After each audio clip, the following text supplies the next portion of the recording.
I am Mike, and I am one of the assistant directors in the Office of Admission at Purdue University, specializing in international recruitment, as well as reviewing applications. But a little bit about me, I am personally a Purdue graduate as well, and I was an international student. I am originally from the Philippines. Obviously, as you can see, I like Purdue so much that I stayed here to work for Purdue University, and I hope it will be the case for some of you if you do end up coming to Purdue. But before I start talking about Purdue, Niraj, like what he said, asked me to kind of talk a little bit about how like the college essay writing, kind of like mistakes and nuances that I see when I read them, and just know that these are all my personal opinion and does not reflect how other counselors read essays, as we're all different. We have all like different preferences. But what I can say is that a lot of college counselors will agree on the major points that I'll be sharing with you. All right, let's get to it. So my first tip is try to be unique, but not too much. A lot of good essays I've read, I must say, are unique in a way, but you don't have to try and stand out too much. If an essay is too unique and full of metaphors, you may think that the application reader will enjoy it, but in reality, the app reader have read so many essays that if they are reading something that requires a little bit more of extra brain power, it just becomes difficult to read. I've read essays talking about a frog, and he was just trying to connect it with his personality. I'm like, okay, like it's unique. I think I'll remember that, but not in a positive way. Because sometimes, like when you try to use a lot of metaphors, you're kind of forcing it into the essay, when in reality, a college essay should just flow. You're not trying to be like narrating, how you're different from others, but sometimes if it's too unique, like I said, it just doesn't work, trust me. Which leads me to my second tip. Don't use big words to try and impress. It's not a PhD thesis. I've read applications where I read a word and I'm like, oh my God, I don't know what that word means. So I have to Google it up and be like, oh, okay, that's what he's trying to say. Just be yourself. Like, okay, if you are, if you like reading and, you use these words on a daily basis, that's fine. But like I said, I read a lot of applications, and I typically can tell when a student is trying a little bit too hard to kind of impress the application reader. So definitely try not to use big words. Keep it simple, just let the words flow through you. You don't have to use a thesaurus to kind of like, oh, I shouldn't use this word and things like that. Don't overdo it. Next thing is, don't be cliche and boring. I know you guys are planning on applying to computer science, engineering, business. I can't tell you how many applications I've read that talks about how playing the Rubik's Cube while they were young helped open their eyes in the world of engineering. I would say maybe 40%, 50% of the applications that we receive for engineering, on one point or another, they will talk about the Rubik's Cube. So try not to talk about the Rubik's Cube. Try to talk about something else. There's a lot of topics out there. Another kind of recurring theme that I read on essays is they talk about sports, how they were good at soccer, how they were the goalkeeper. And oh my God, there was this one point where I saved the goal. I stopped the ball from coming into goalkeeper, and everybody was cheering for me. That doesn't really tell me anything about you. It just tells me that you're a good soccer player. You have to remember that a college essay is a place for us to get to know you as a person. The other aspects of the application is, showing us, if you're going to be academically prepared for university, and if you're going to be a great fit for university. But we don't really know you as a person. And the only way that we're going to know you as a person is through the application essay, and as well as recommendation letters. Like I said, there's so many different topics you could talk about. It doesn't have to be like a big topic. It can just be like a very personal topic. Next thing I want to talk about is if it's difficult for you to write about a specific topic, change it. You know, it shouldn't be that hard to come up with your essay. Don't force it. I know you might think that it's a great topic to talk about, but the way that the application questions works is that you can basically talk about anything. You know, and if you're finding it hard to write about a specific topic, it means that your heart is not in it. You know, you're not going to be passionate about it. It's just not going to show on the application essay. And we do see that as application readers. Trust me when I tell you that if you find a topic and, you know, the words just come out, it's the right topic for you, because it's just going to be that easy. Okay, and on to my next one.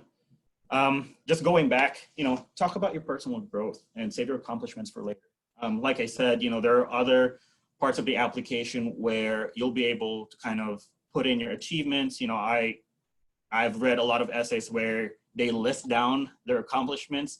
You know, they tell me, oh, I won this award in physics when I was in grade 10. Oh, and then I won this award in like mathematics in grade 12. Like, I'm a good fit for you. Okay, but I still don't know you, how you are as a person. Like, I know you're academically good, academically great. I could see that in the other aspects of the application. You know, that's why we have sections like additional information in the Common App. It's a great way for you to kind of put down all the achievements that you have, your portfolios, great way for you to share whatever you want to share that you think will help you with the application process. Save your essay to, like I said, I keep saying this, and I know it's a recurring theme, but really, I can't stress this enough. The essay is a way for us to get to know you as a person. You know, we are looking for students. We know you're going to be good academically. You know, first of all, you're international students, and if you think you're good enough to come to the US, that means you are academically great. So just think about that. Like, we want you to be a great fit in our university. I will touch up on that later on, but that's one of the big things that we look for is fit. You know, we just don't blindly admit students because they're academically great, but we also want you to succeed at Purdue University. The last tip that I have for you would be being mindful of the specific school you're applying to. And I cannot stress this enough. And I completely understand, you know, that you'll be applying to a lot of different universities. All I'm asking is that you don't put a different school's name when you're applying to Purdue University, for example, or talk about a different mascot or even school colors. Just try to be mindful of that. When I see a different school's name on the essay, so instead of Purdue University, say you put UCLA, that can definitely be a tipping point on your application. You know, I would rather, if there's two applicants that are kind of like on the same weight, I would rather pick the applicant that said Purdue University on their essay compared to someone who said UCLA on their essay. It doesn't take that long. You know, it takes like 10, 15 seconds. Just look through your essay, make sure you take out the university name, or even when you're writing your essay, just put like in bold school name. So when you're submitting your application to that specific school, you can just change it. And you know exactly which part of the essay that you mentioned that school.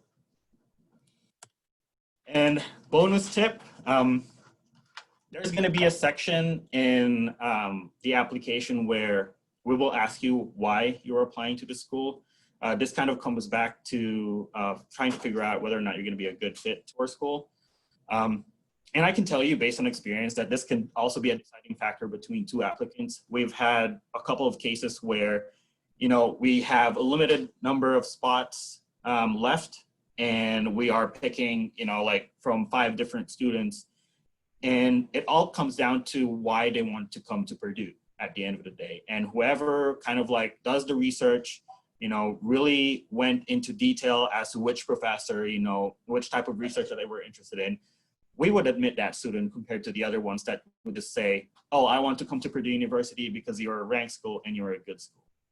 You know, we already know that. We know we're a good school. We know our rankings. You don't have to tell us that.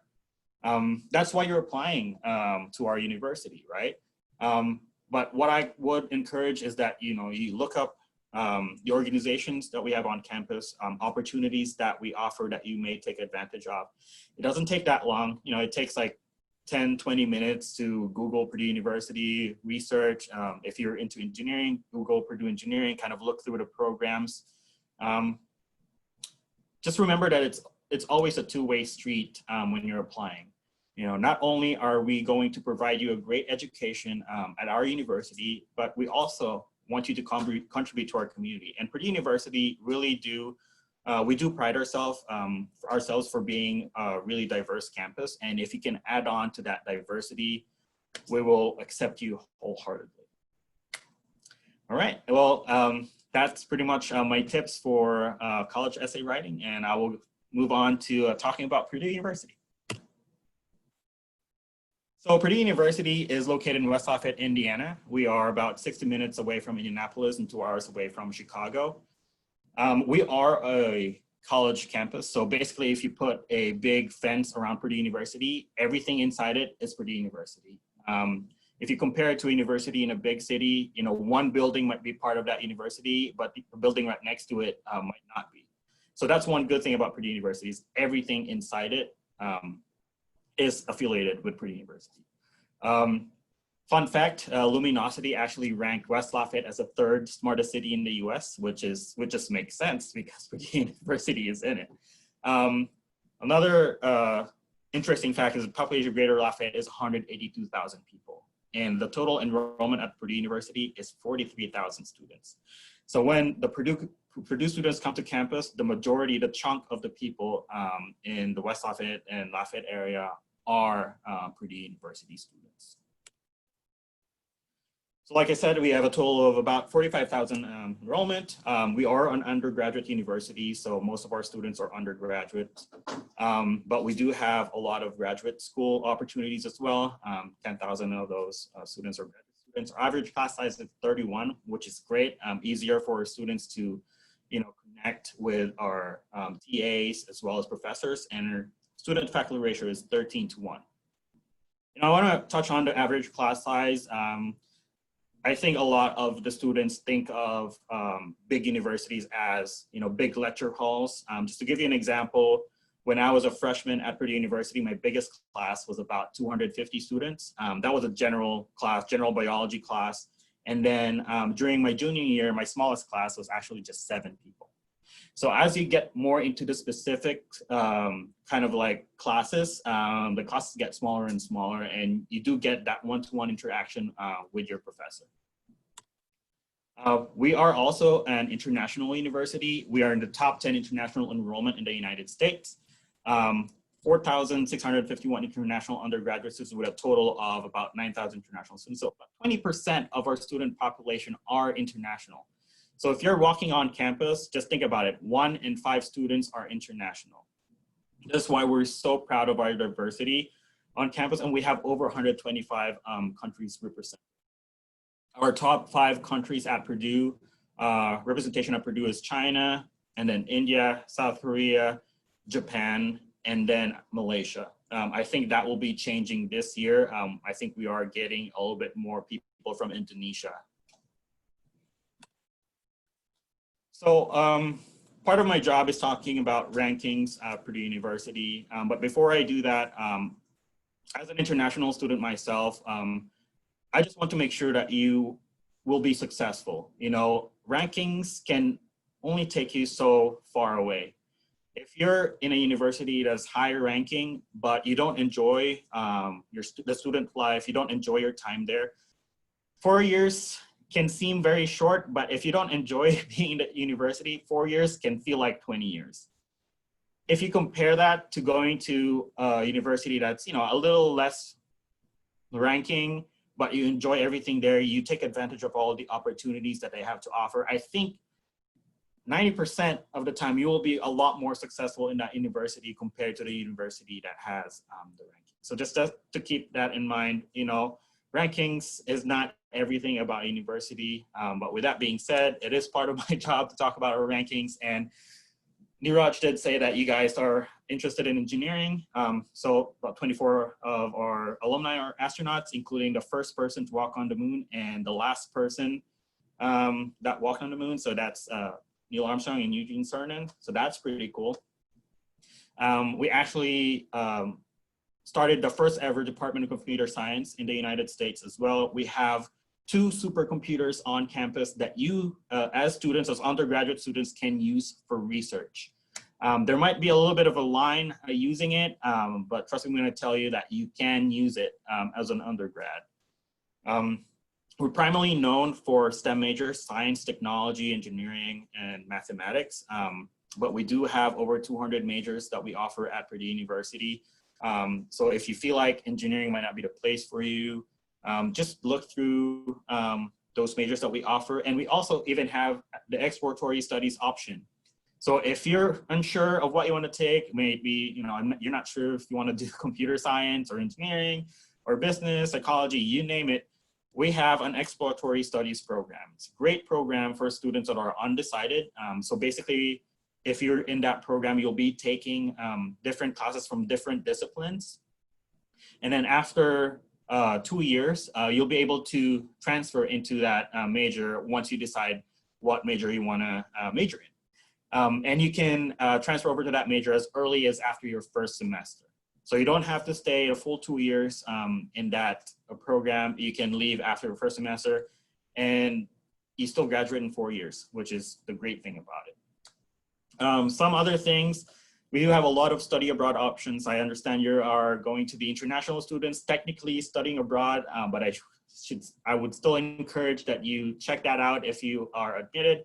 And we have over 400 plus research labs on campus. I would say the majority of the undergraduate students actually do some type of research while they're at Purdue University. And it's as easy as, emailing your professor and kind of like talking to your professor and telling them that you're interested in joining their research lab. And then, if there's space in their lab, they'll just ask you to come in for an interview. And if they like you and they like your work ethic, that's pretty much it. You start doing research, which is great.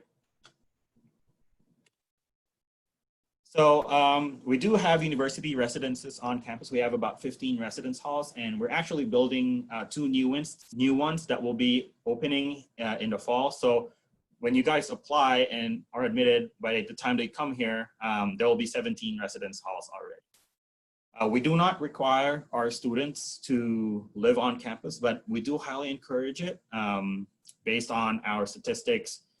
Students who live on campus typically have a higher GPA, which makes sense because everything is just so accessible. You need to study, you just go down, you walk to the library.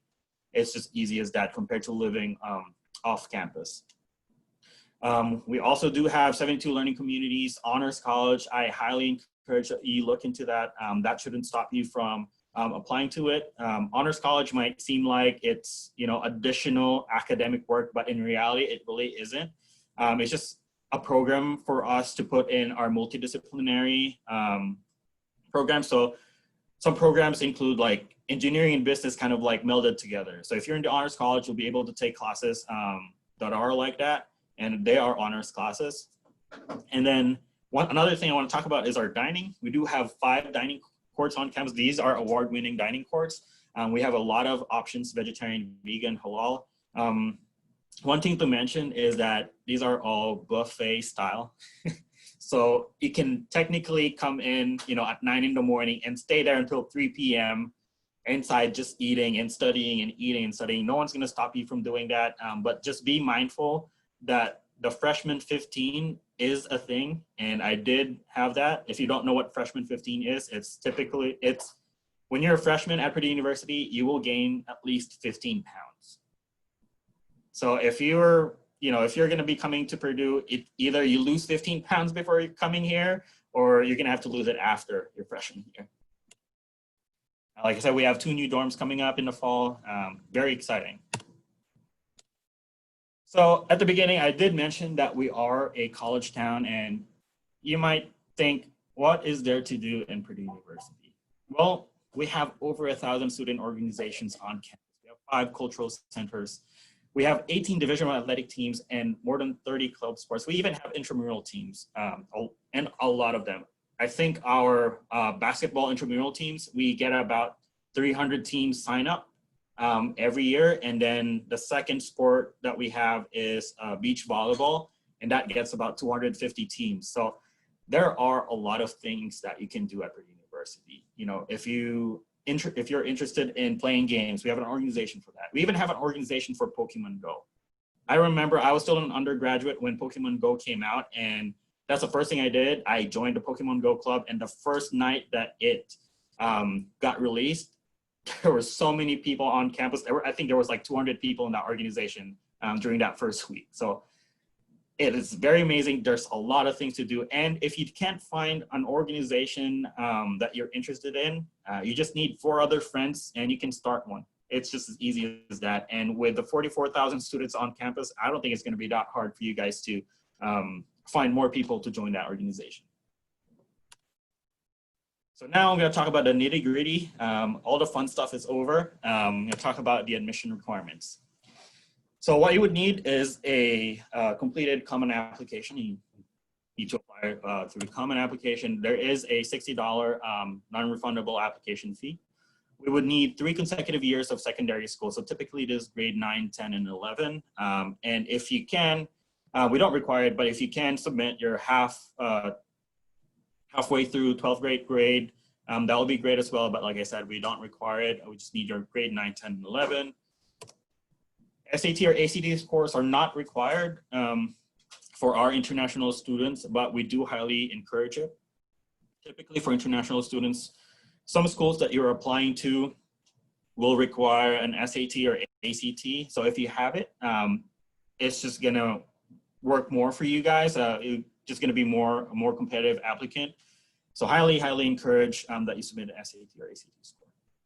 One thing that we would require is a proof of English proficiency. It is required for international citizens from non-English speaking countries. It is part of our immigration policy.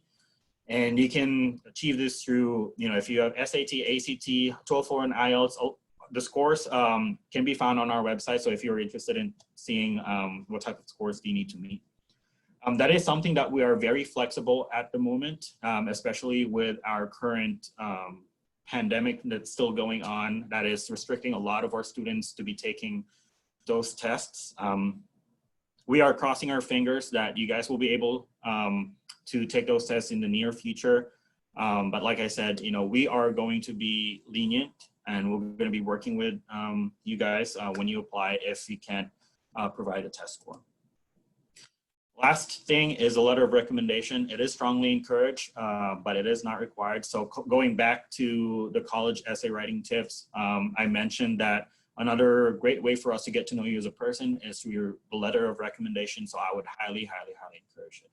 Honestly, about 99.9% of our applicants do have a letter of recommendation.